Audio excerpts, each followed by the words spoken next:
How to play 1v1 with your friend on Overwatch 2. So the best way to play 1v1 with your friends is by creating a custom game.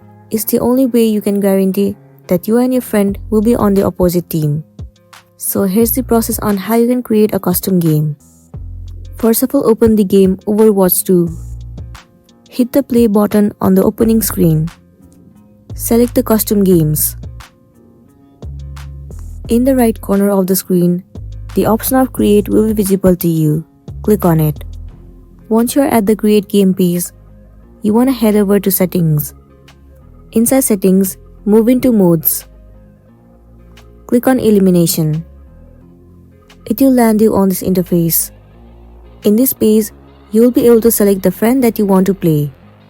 Each time you and your friend are eliminated, the round will end. So make sure you invite the friend that you want to play 1v1 in Overwatch 2. So that's all for today, and this is simply how you can play 1v1 with your friends on Overwatch 2. I really hope this video is gonna be helpful for you. If it does, please make sure to like and subscribe to our channel. And thank you for watching it till the end.